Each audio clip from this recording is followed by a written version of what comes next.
Hechos 7, versículo 20. Fue por ese tiempo que Moisés nació. Era hermoso a la vista de Dios y fue criado por 3 meses en la casa de su padre. Después de ser abandonado para morir, la hija de Faraón se lo llevó y lo crió como su propio hijo. Y Moisés fue instruido en toda la sabiduría de los egipcios y era un hombre poderoso en palabras y en hechos. Pero cuando iba a cumplir la edad de 40 años, sintió en su corazón el deseo de visitar a sus hermanos, los hijos de Israel. Y al ver que uno de ellos era tratado injustamente, lo defendió y vengó al oprimido matando al egipcio. Pensaba que sus hermanos entendían que Dios le estaba dando libertad por medio de él, pero ellos no entendieron. Al día siguiente se les presentó cuando 2 de ellos reñían y trató de poner paz entre ellos diciendo: varones, vosotros sois hermanos, ¿por qué os herís el uno al otro? Pero el que estaba hiriendo a su prójimo lo empujó diciendo: ¿quién te ha puesto por gobernante y juez sobre nosotros? ¿Acaso quieres matarme como mataste ayer al egipcio? Al oír estas palabras, Moisés huyó y se convirtió en extranjero en la tierra de Madián, donde fue padre de 2 hijos. Vamos a orar. Señor, gracias te damos otra vez porque podemos venir a meditar en tu palabra y hoy, Señor, te agradecemos porque estamos precisamente en estas palabras que habló el autor del libro de Hechos, nos las dejó para que nosotros fuéramos instruidos, para que fuéramos edificados, para que entendiéramos inclusive cuáles son los propósitos de todo lo que tú haces aquí en este mundo y que eres el que está en control inclusive de toda la historia, Señor, y te agradecemos por eso. Y hoy, Señor, ayúdanos a entender por qué es que Esteban está respondiendo así a los judíos con estas palabras. Y esto te pedimos en el nombre de Cristo. Amén.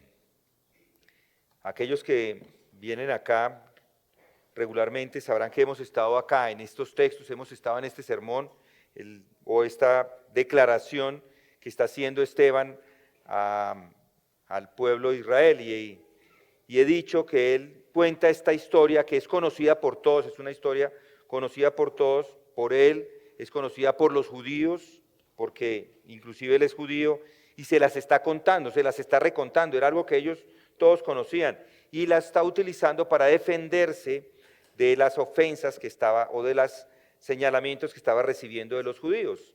Le acusaban a Esteban de que él afirmaba que Jesús de Nazaret es el Hijo de Dios y que es el Salvador del mundo. Y entonces lo que hace el sumo sacerdote en el versículo 1 le pregunta: ¿es esto así? Así es que inicia su discurso.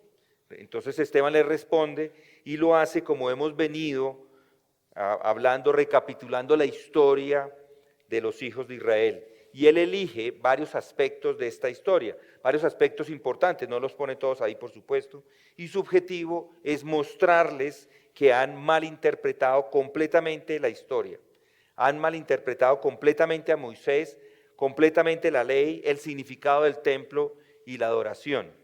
Han malinterpretado la verdad incluso acerca de Abraham. Y para ellos Abraham era el padre de la nación, el hombre del cual estaban todos orgullosos y lo habían malinterpretado. Entonces él toma este caso de Abraham y lo usa para resaltar ese punto. Luego toma el caso de José, que fue lo que vimos la última vez que estuvimos acá, y hace exactamente lo mismo.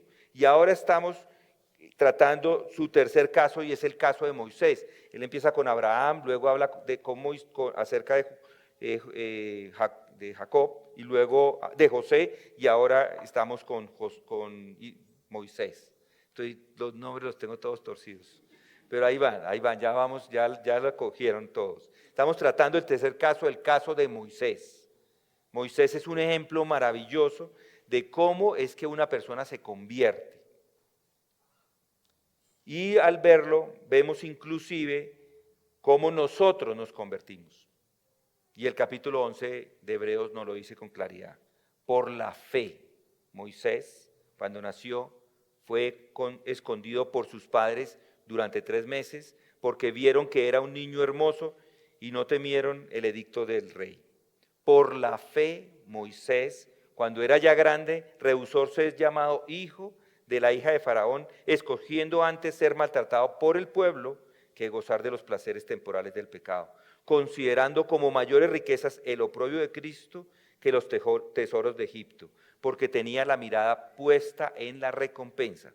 Por la fe salió de Egipto sin temer la ira del rey, porque se mantuvo firme como viendo al invisible. Por la fe, otra vez, Moisés celebró la Pascua y el rozamiento de la sangre para que el exterminador de los primogénitos no los tocara. Moisés es un gran ejemplo de los principios de la fe. Y Esteban lo que está haciendo acá es que trae ese ejemplo a los judíos. Los cristianos, en ese momento, a los que se dirige el libro de Hebreos, estaban en problemas porque tendían a mirar atrás a la antigua religión judía. Y algunos de ellos inclusive se habían regresado a ello. Y entonces el autor de Hebreos lo que hace en este caso es presentarles una serie de ilustraciones. Y está haciendo estas ilustraciones porque estas personas no habían entendido completamente el principio central de la fe. Entonces lo que dice la fe es que la fe es la certeza de lo que se espera, la convicción de lo que no se ve. Con eso inicia el autor de Hebreos en Hebreos 11. Y luego para permitirles a todas estas personas en Hebreos entenderlo, él da una serie de ilustraciones, toma una serie de personas para demostrar todo esto de la fe. Y es lo que está haciendo Esteban.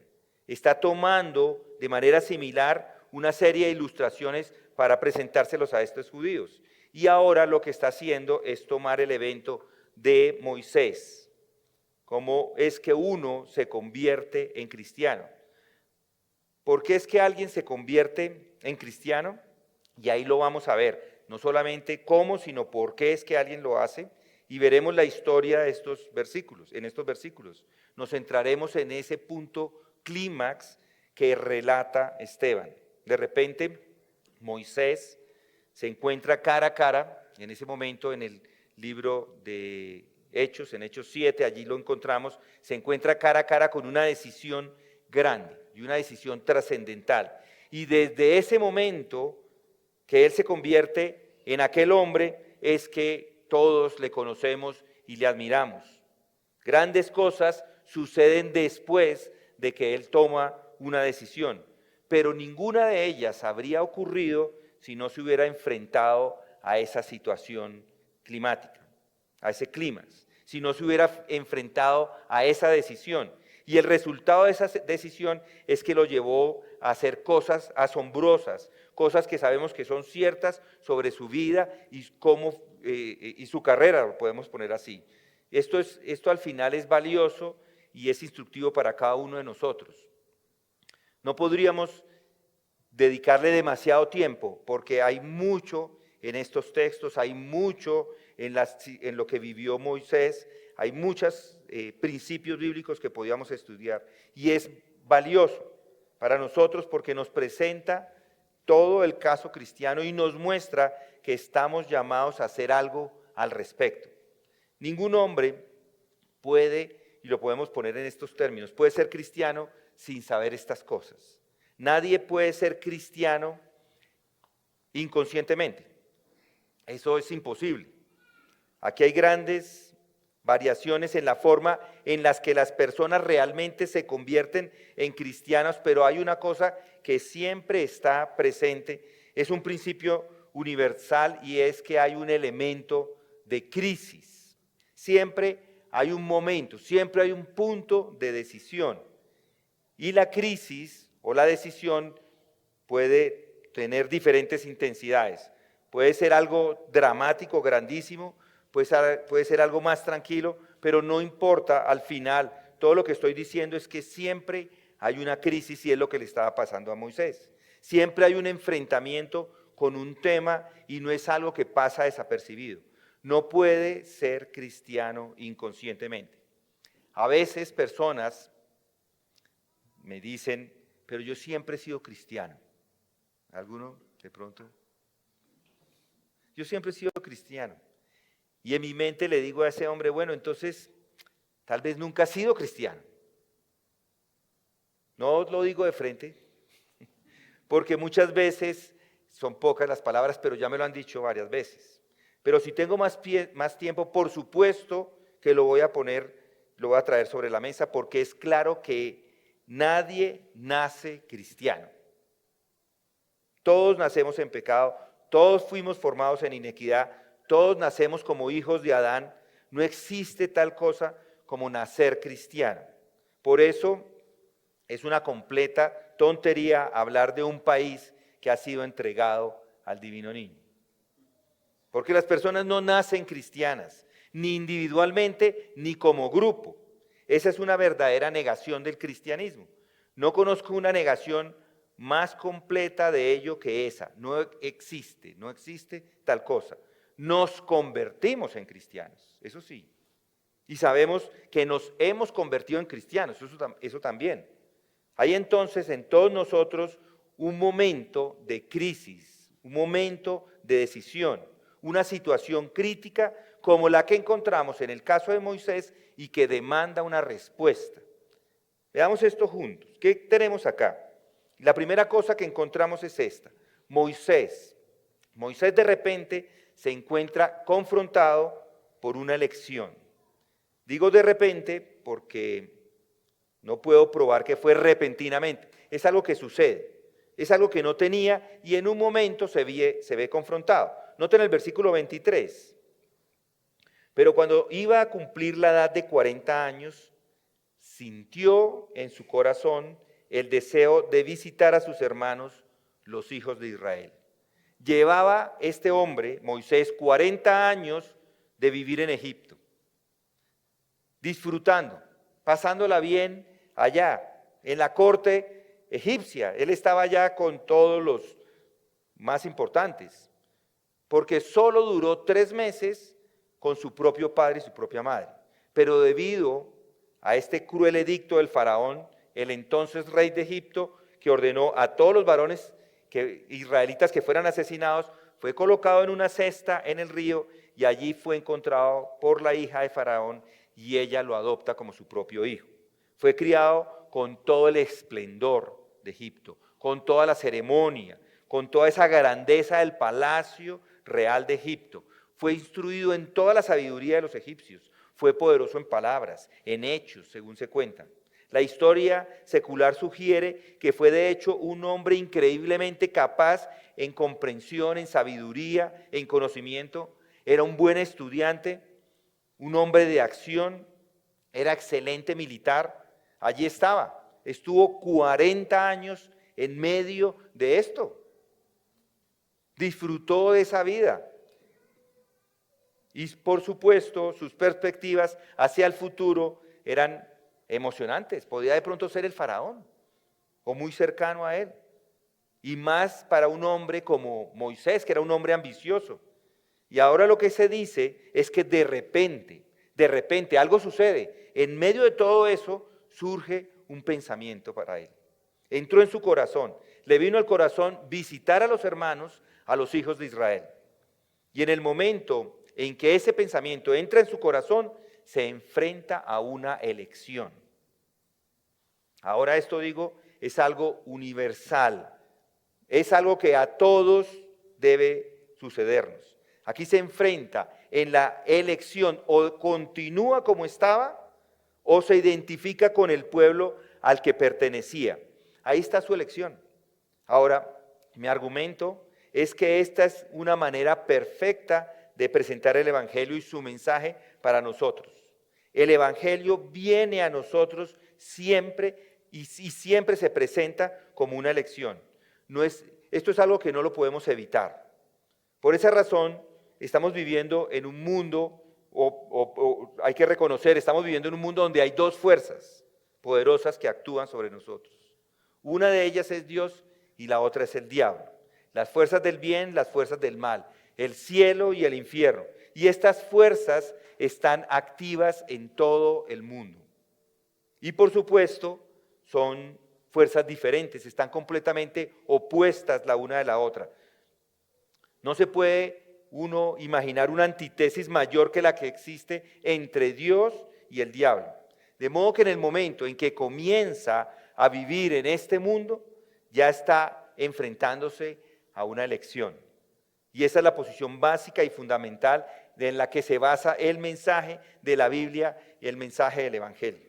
Y eso es la explicación del hombre, es lo que el hombre tiene que hacer en esta vida. Ahora déjeme llevarlos de vuelta al principio, a la creación. Ese fue el momento que se encontraron al que se enfrentaron Adán y Eva en el jardín del Edén. Habían sido hechos por Dios. Estaban disfrutando de la vida de Dios y en ese momento todo estaba perfecto. El tentador viene, el diablo, viene haciendo una sugerencia y les dice, dijo Dios. ¿Qué derecho tiene Dios de decirles? Dice él. En otras palabras, les hace dudar, no hagan esto, hagan aquello y serán como Dios, serán igual a Dios. Y de inmediato hay dos caminos, uno y dos. Y tienen que elegir cuál va a ser el camino a tomar. Ese es el comienzo de la historia y ese ha sido siempre a lo que nos hemos encontrado desde entonces, dos caminos. A Abraham le pasó lo mismo. Recibe el llamado. Sal, le dice, sal de tu tierra y ven a la tierra que yo te mostraré. Inmediatamente tiene una decisión. Quedarse a donde está o salir. Levantarse y salir. Escuchar la voz de Dios o no escucharla.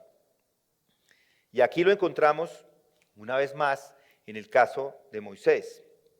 También el pueblo se tenía, en algún momento estuvieron enfrentados, el pueblo judío, a dos posibilidades, o bendiciones o maldiciones, o era el monte Ebal o era el monte Gerizim. Es uno o el otro. Escoja cuál va a seguir. Siempre hay dos posibilidades y van a entrar a la tierra o no. Siempre hay esos dos caminos ante cada uno. Tanto fue para ellos como es para nosotros. Josué igual. Josué al final de su vida dijo exactamente lo mismo. Escoge, le dijo, hoy a quién servirás. Siempre es eso. Lo vemos en las historias más dramáticas de todo el Antiguo Testamento. ¿Recuerdan la historia de Elías en el Monte Carmelo? Así lo pone. ¿Hasta cuándo vacilaréis entre dos opiniones? Si el Señor es Dios, seguidle. Y si Baal, seguidle a él. Pero el pueblo no le respondió ni una palabra. En 1 Reyes 18:21. Es lo uno o lo otro. Y noten, esto no es solo el mensaje del Antiguo Testamento, es también el mensaje de la predicación de Jesucristo. Nuestro Señor dice, entrad por la puerta estrecha, porque ancha es la puerta y amplia es la senda que lleva a la perdición, y muchos son los que entran por ella. Porque estrecha es la puerta y angosta la senda que lleva a la vida, y pocos son las que la hallan. Puerta estrecha, puerta ancha, camino angosto, camino espacioso. Aquí está, Él continúa haciendo este tipo de cosas inclusive en el Nuevo Testamento. Jesucristo se vuelve a las personas y les dice, no podéis servir a Dios y a las riquezas.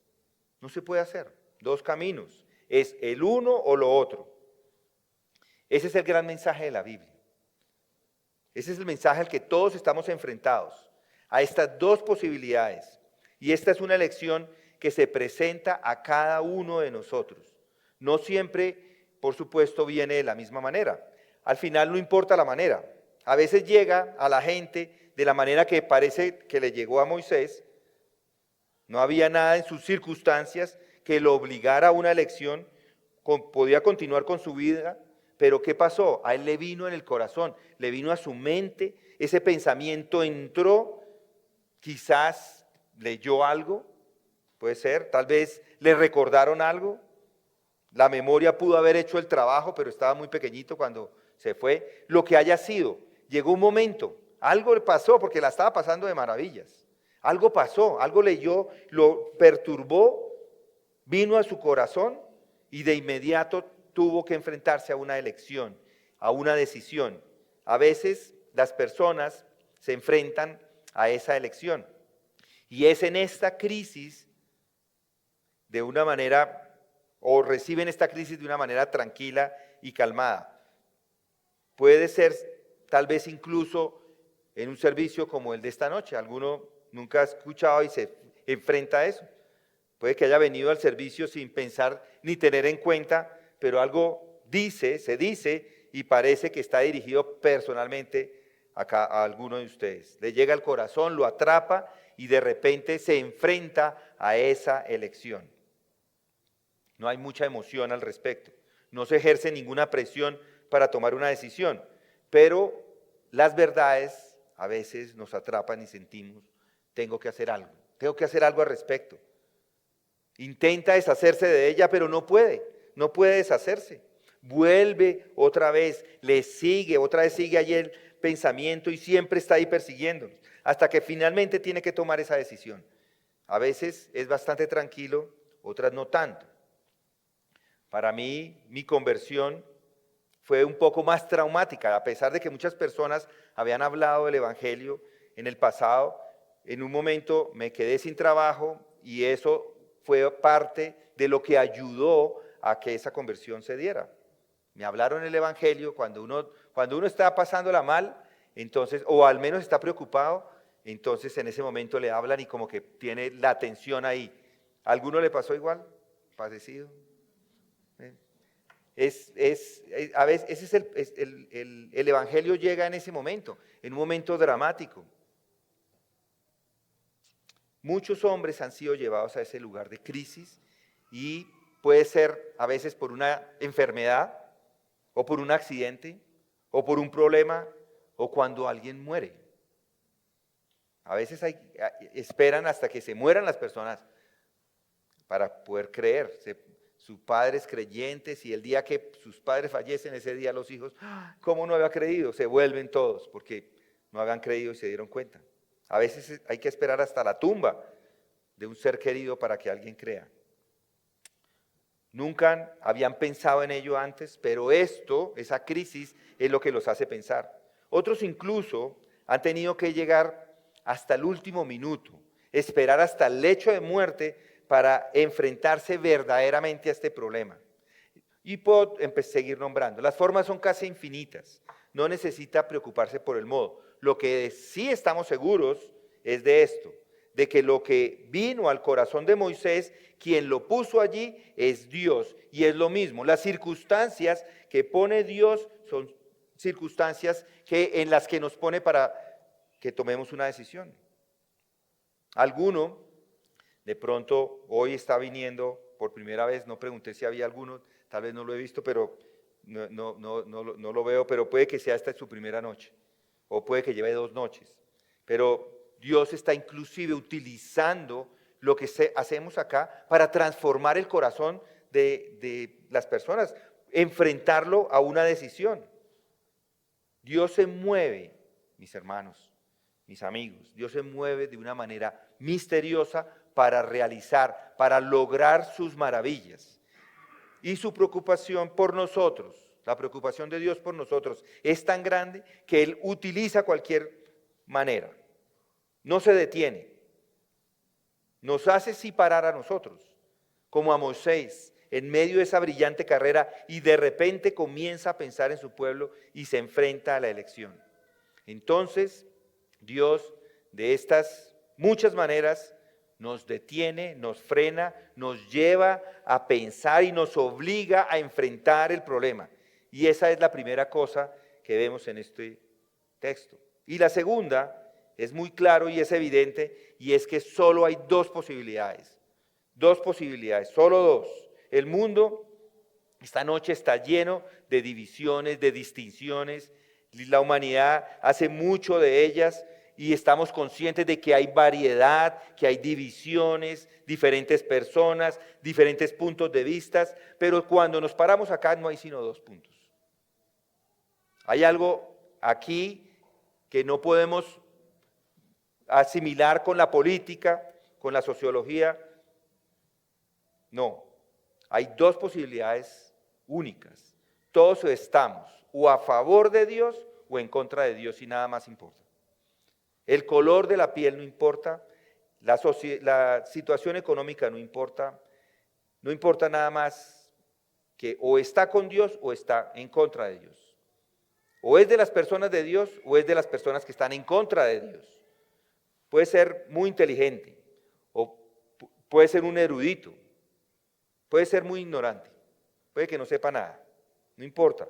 La única pregunta es, ¿está a favor de Dios o está en contra de Él? No hay otra posibilidad. No existe tal cosa como la neutralidad en el reino de las cosas del Espíritu. No tomar, yo les digo, no tomar una decisión siempre es una decisión en contra de Dios. Porque todos somos por naturaleza, todos estamos por naturaleza en contra de Dios.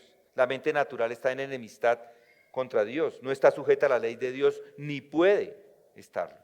Todos nacemos odiadores de Dios, todos estamos en contra de Dios. Algunas personas que dicen, pero si siempre he creído en Dios, eso significa que nunca ha creído en Dios.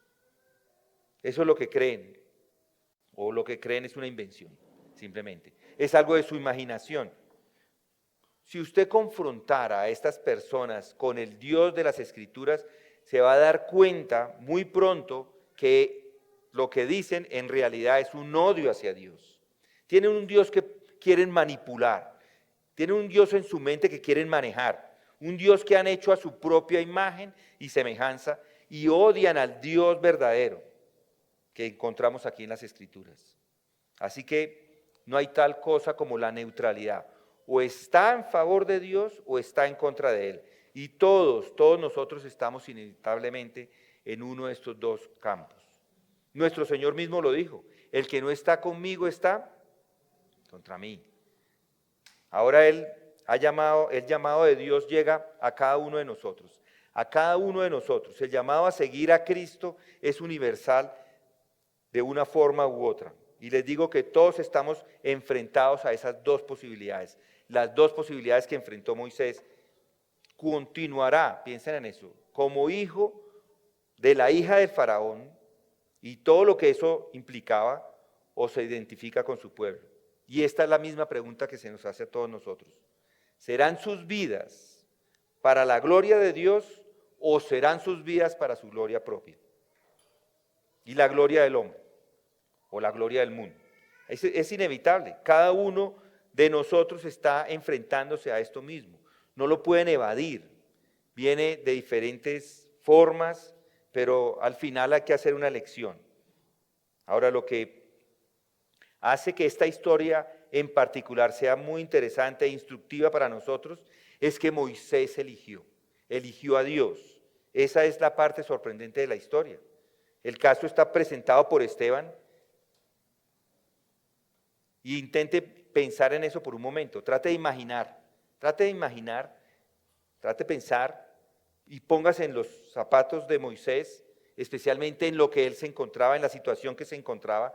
Dese cuenta de que este hombre decide darle la espalda a todo eso que lo identificaba como el faraón, casi se encontraba como los egipcios, para irse completamente a otra posición, a la posición de hijo de Israel. Aquí está la pregunta, ¿por qué hizo él esto? ¿Cuál es la explicación de que él tomara esa decisión a favor de Dios? Y aquí están perfectamente claras en la superficie de la historia. La primera cosa que obviamente pesó sobre Moisés y realmente decidió sobre todo este asunto es que Moisés se dio cuenta de quién era. ¿Y qué quiero decir con eso? Bueno, Moisés se dio cuenta de que no era hijo de la hija de Faraón.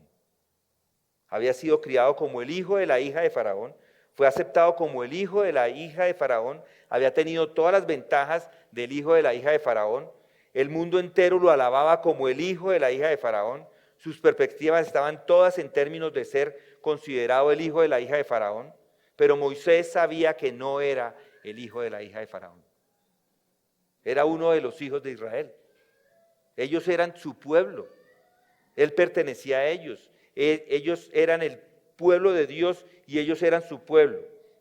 Y esto es lo que persuade a Moisés. Y llega a la conclusión de que esta cosa era de valor infinitamente mayor que todas las posibilidades que eran suyas en términos de ser considerado como el hijo de la hija de Faraón. Riqueza, afluencia, éxito, promoción, tal vez incluso el gobierno al final. quizás más destreza militar, victorias, todo eso. Y este hombre se da cuenta. Y nada, todo eso es nada cuando lo pone al frente al hecho de que pertenece a los hijos del pueblo de Dios. Y ellos en ese momento son despreciados. No son nadie en ese momento, pero son el pueblo de Dios. Y este hombre no solo se da cuenta de eso, sino se da cuenta del valor, de la importancia de eso. Y esto lo hace tomar una decisión. ¿Y qué tiene que ver esto con nosotros? ¿Se ha preguntado? Bueno, ya en este momento dice uno, pero yo, para mí, ¿qué? ¿Qué tiene que ver con nosotros? Yo le digo, esta es la esencia del asunto. Lo más importante es que tenemos que hacer en esta vida y en este mundo es darnos cuenta de que como hombres y mujeres todos han sido criados como Moisés, con la idea equivocada acerca de su propia identidad y de lo que son. El mundo les hará creer que el hombre es solo un animal racional. Ciertamente es un animal racional, pero eso no es todo. Es esencialmente diferente. No solo una creación única. Además de una creación única, tiene alma. Él no ha evolucionado como los otros animales, dicen ellos. El cerebro está más desarrollado, pero el hombre realmente, como dicen ellos, es solo un animal. No es nada más que un animal. Y está en este mundo simplemente para progresar, es lo que dicen. Eso es lo que dice el mundo. Está en este mundo para hacerse bien a sí mismo.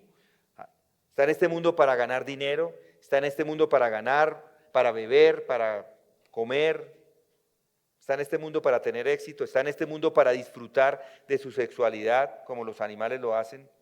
Bueno, al menos esa es la impresión que nos da todos los medios de comunicación, periódicos, internet, todos, ¿cierto?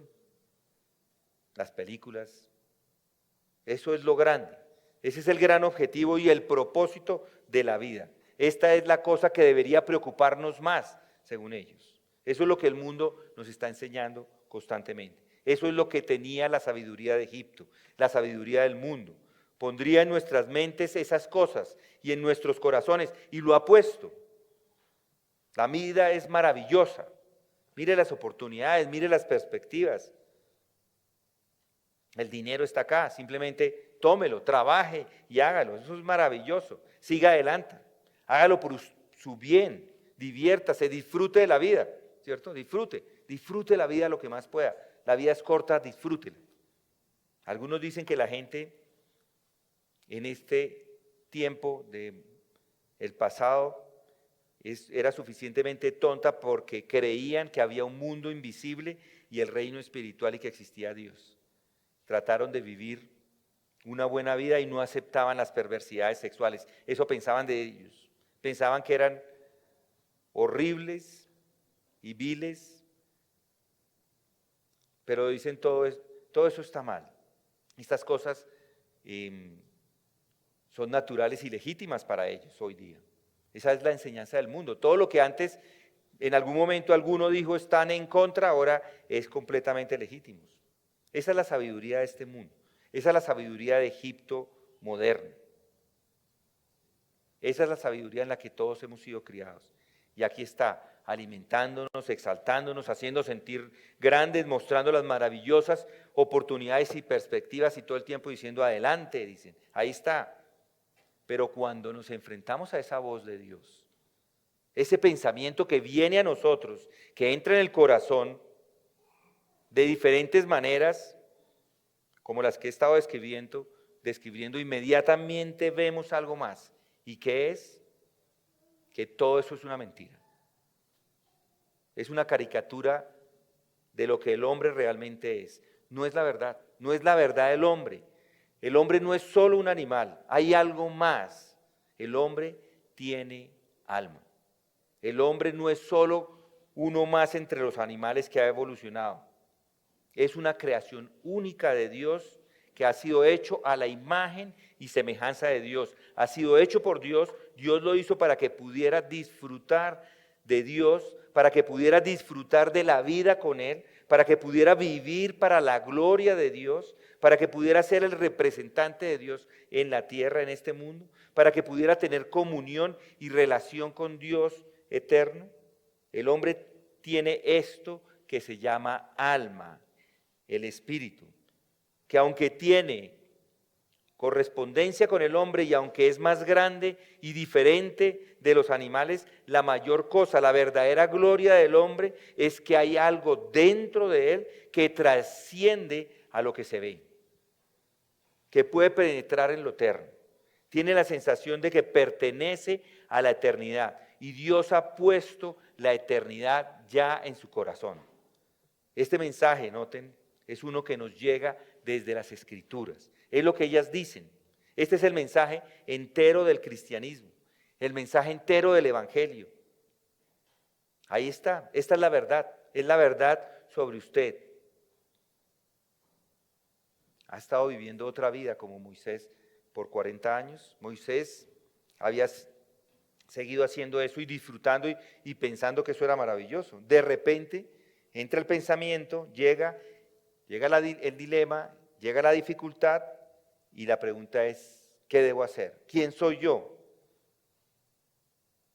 Y le he contado su decisión. Este es el tipo de decisión que convierte a un hombre en cristiano. De repente escucha al Hijo de Dios diciendo esto: ¿qué aprovechará al hombre si gana todo el mundo y pierde su alma? ¿O qué dará el hombre a cambio de su alma? De repente se da cuenta de que ha estado malentendiéndose a sí mismo, malinterpretándose a sí mismo y sus verdades o lo que piensa. Así que de repente llega y entiende estas palabras: del polvo eres y al polvo volverás. No fue dicho eso mismo sobre el alma. Esta es una cosa que está dentro de nosotros, que nos vincula a Dios, que nos vincula a lo divino, que nos vincula a lo eterno. Y muchos probablemente la han descuidado, la han ignorado, no saben nada al respecto. Pero ahora que la ven y tienen que tomar una decisión, esa es la primera cosa que explica la decisión de Moisés. Él se dio cuenta de quién era, que era un israelita, que no era un egipcio, que había llegado a él ese entendimiento. Y yo le pregunto, seguro muchos de ustedes dirían, yo también tengo ese entendimiento y le doy gracias a Dios por eso, que él se ha dado cuenta de que no es un animal, se ha dado cuenta de lo que es, del significado de la vida, de la eternidad, se ha dado cuenta de que tiene alma y que es más grande que los cielos. Esa es la esencia de esa decisión. Una vez que un hombre se da cuenta de que tiene un alma viviente, toda su perspectiva cambia. Y hay otro elemento que yo creo que también influyó aquí en Moisés, en esa decisión, y fue su sentido de justicia y rectitud. Cuando hubo cumplido la edad de 40 años, le vino al corazón visitar a sus hermanos los hijos de Israel, dice ahí. Y al ver a uno de ellos que sufría el maltrato, lo defendió y vengó al oprimido hiriendo al egipcio, porque pensaba que sus hermanos entenderían que Dios los salvaría por su mano. Pero ellos no lo entendieron. Y al día siguiente se mostró a dos de ellos que estaban peleando, quiso ponerlos en paz diciendo: varones, sois hermanos, ¿por qué os maltratáis el uno al otro? Pero el que maltrataba a su prójimo lo empujó diciendo: ¿quién te ha puesto por príncipe y juez sobre nosotros? ¿Quieres matarme como mataste al judío? Moisés, si lo notan, en este momento le mete en problemas. ¿Por qué? Tiene que huir de la tierra de Egipto y convertirse en pastor en Madián. ¿Por qué? Bueno, porque tiene un sentido de justicia y rectitud. Estaba preocupado en ese momento por la opresión de su pueblo. Los egipcios oprimían de una manera completamente injusta y sin rectitud. Y Moisés entonces lo que hace es que se preocupa por esto. Y en el momento en que piensa en ellos y se da cuenta de quién es y de su identidad, se preocupa por la injusticia, por la falta de rectitud, por lo incorrecto con cada uno de ellos, y tiene que hacer algo. Eso es lo que sucede, esto es lo que lo mueve. Y cuando llega este día y se encuentra a un egipcio maltratado, maltratando a uno de sus propios hermanos, lo enfrenta. El hombre está equivocado, el egipcio es injusto, no es recto, y en nombre de la justicia tiene que actuar y lo hace. Y el mismo día, cuando encuentra a sus dos compatriotas peleando de la misma manera, el uno maltratando al otro, actúa exactamente con el mismo principio. La decisión de Moisés, noten, está determinada por un sentido de verdad, de rectitud, de justicia. Es obvio, ¿no? En el caso de Moisés. Pero ha visto que es igualmente obvio en todos los cristianos. Es lo mismo. Cuando alguien se convierte en cristiano, escucha la voz de Dios y tiene ese sentido de justicia. ¿Por qué debería una persona escuchar este mensaje sobre su alma y su salvación? ¿Por qué uno debería abandonar la vida mundana y seguir a Cristo? Ahí está la respuesta. Porque entonces cambia totalmente, porque entra un sentido de justicia en su corazón. Entra un deseo por una vida piadosa y cristiana. Quiere una vida esencialmente buena. Porque yo les pregunto, ¿qué hay de malo en adorar a Dios? ¿Qué hay de malo? ¿Qué hay de malo en alabar a Dios? Díganme. ¿Cuál es la objeción de alguien de arrodillarse ante Dios, el Dios eterno?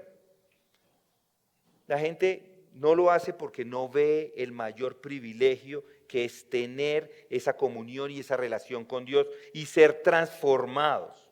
No hay nada de malo en los 10 mandamientos. ¿Por qué las personas se oponen a los 10 mandamientos? ¿Qué hay de malo ahí? ¿Qué hay de malo en honrar el nombre de Dios y negarse a inclinarse preferible inclinarse ante una imagen tallada como tantos lo están haciendo? Ya sea que sea los gobiernos o los países, a las personas se rinden hasta los carros, al dinero, a lo que sea. Pero ¿qué hay de malo en inclinarse ante Dios e inclinarse por el contrario, a cualquier otra persona? Muchas personas es lo que hacen. ¿Qué hay de malo en honrar un día de cada 7 para que podamos tener comunión con Dios? No hay nada de malo, no hay nada de malo en todo esto. Pero la gente tiene objeción a estas cosas porque no lo pueden ver, porque no ven el valor de los 10 mandamientos, no ven nada de estas cosas. Si la gente viviera con los 10 mandamientos sería un paraíso. Tendría justicia, equidad, rectitud, verdad. Y si le ponemos el sermón del monte, pues ni decir. Una vida de rectitud, una vida de disciplina, una vida de autocontrol, una vida que es una vida noble, una vida gloriosa, una vida que dignifica al hombre y lo convierte en una criatura como la intención de su creador. Podemos decirlo en una frase. Miren la imagen que nos ha dejado nuestro Señor Jesucristo en el Nuevo Testamento de que es un hombre. El hombre al que deberíamos seguir. ¿Puede alguien lanzarle una piedra? Nadie podía porque es santo. Esa es la imagen y eso es lo que el hombre recibe al momento de que toma la decisión. Un deseo por ser justo. ¿Y qué mejor que ser justo? Y el mundo lo único que quiere es no ser justo.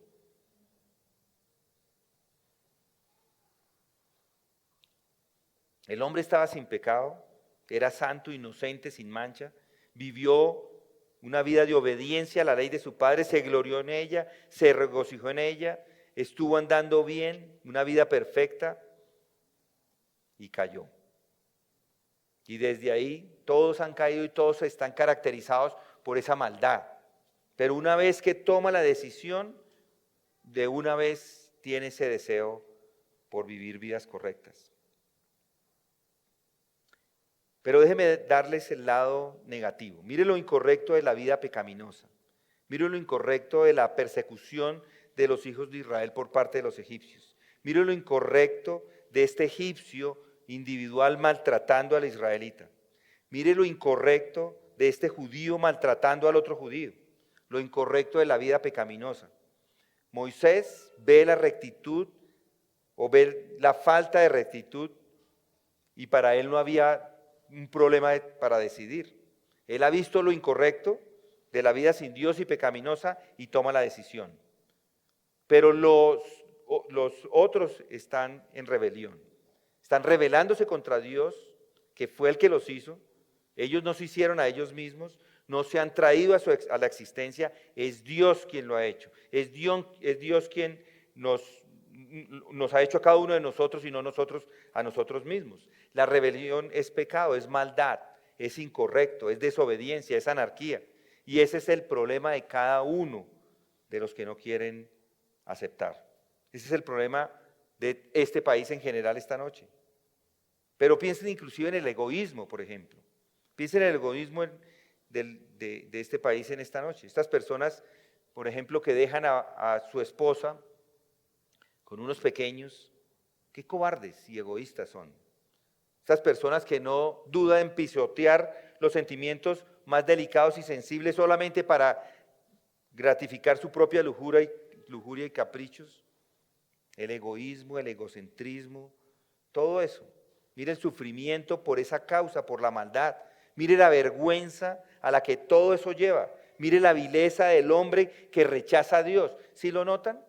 ¿Sí lo ven? ¿Ven la belleza de estar con Cristo, de tomar esa decisión y la vileza de no hacerlo? Muchos están inclusive regocijándose en ello ahora mismo. Miren lo que acaba de suceder, ya les había traído la ilustración de París. Hoy en día están diciendo que fue lo mejor del mundo, que qué cosa tan especial sucedió esa inauguración, que lo mejor fue la inauguración y el fin de París. Yo pienso que lo mejor fue el fin, se acabó. El apóstol Pablo lo expresa en una sola frase en el capítulo 6 de la Epístola a los Romanos. Le recuerda a estos hombres que una vez fueron pecadores, que habían sido convertidos, se habían convertido en cristianos y les plantea esta pregunta: ¿qué fruto tenéis entonces en aquellas cosas de las cuales ahora os avergonzáis? Ahora se avergüenzan profundamente de ellas. ¿Pero qué fruto? Piensen en eso, ¿qué fruto tenían? Eso no tenía fruto. Igual nosotros, cada uno de nosotros, todo lo que hacíamos no tenía fruto, cero, nada. ¿Qué es la vida sin Dios? Embriagarse, drogas, adulterio. ¿Qué es la vida sin Dios?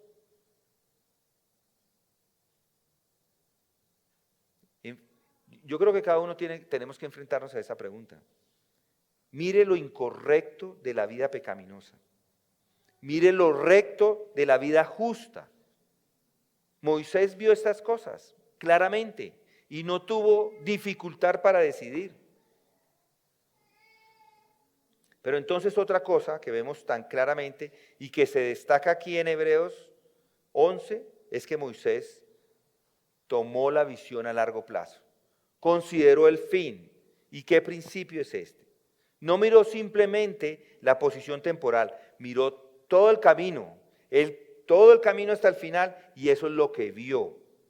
En ese momento, las perspectivas de Egipto eran grandes y maravillosas. Los hijos de Israel eran unos esclavos, siervos, gimiendo bajo una terrible injusticia y crueldad. Y por el otro lado, placer. De este lado, miseria. Así es el mundo, siempre se presenta de esta misma manera. Algunos dicen, es que el cristianismo es miserable, es tan estrecho, es tan pequeño, es tan confinado. Más bien salga de eso y vente al mundo. Véngase, acá vamos a divertirnos, vamos a vivir de verdad. Déjese llevar, vivamos esta vida maravillosa. Qué pequeño y despreciable y mezquinos son los cristianos. Y solo lo están mirando superficialmente. No se han dado cuenta de la diferencia real. Y Moisés lo sabía. De inmediato, él miró al final. Y yo le pregunto, ¿lo ha visto? ¿Ha sentido eso? ¿Ha considerado el final? ¿Se ha realmente enfrentado a estas cosas? Solamente hay dos alternativas. O es Dios, o es el diablo, o es el cielo, o es el infierno. Felicidad eterna y gozo y gloria, o miseria eterna y vergüenza. Esa es la elección. Toda la gloria que se ofrece es por un cambio de camino. Porque de tal manera amó Dios al mundo, ¿recuerdan? Que el mundo se rebeló, pero igual Dios amó tanto al mundo, rechazó a su Hijo unigénito, pero todo aquel que cree en Él no se pierde, mas tiene vida eterna. Yo le pregunto, ¿lo ha visto? ¿Ha tomado la elección de Moisés? Y si lo ha hecho, gloria a Dios. Y escuche esto, nunca para atrás, nunca se devuelva. Una vez que ha iniciado ese camino, para atrás ni para tomar impulso. Escuchen este poema de Antonio Machado, Caminantes son tus huellas, dice. Caminantes son tus huellas, el camino y nada más. Caminante no hay camino, se hace camino al andar. Al andar se hace el camino y al volver la vista atrás se ve la senda que nunca se ha de volver a pisar. Caminante no hay camino, sino estelas en el mar. La idea es esa, ya para atrás, nunca más. Ahora caminar hacia allá. Una vez que hemos tomado la decisión, es una decisión de justicia. ¿Están de acuerdo? Bueno, vamos a orar. Gracias Dios por estas palabras que nos has dejado por medio de Esteban. Gracias que nos ayuda a pensar en esas decisiones que tuvo que hacer, tomar Moisés en su momento y que hoy nos ayudan a que nosotros también podamos usar ese principio de tomar una decisión, de tomar la decisión por ti, por Cristo, y al mismo tiempo, Señor, buscar ser justos en este mundo. No solamente hemos cambiado, hemos sido transformados de muerte a vida, sino que hoy, Señor, después de haber sido transformados, también podemos buscar la manera de cómo podemos ser obedientes a ti, de cómo podemos buscar la justicia, de cómo podemos, Señor, inclusive ayudar a otros a entender esta verdad, siempre teniendo presente el futuro, siempre teniendo presente el momento en el que vamos a estar contigo disfrutando la gloria, Señor. Gracias te damos y te pedimos que continúes, Señor, estando en medio de nosotros cuando estemos orando, para que también todas estas oraciones traigan gloria a ti. En el nombre de Cristo, amén.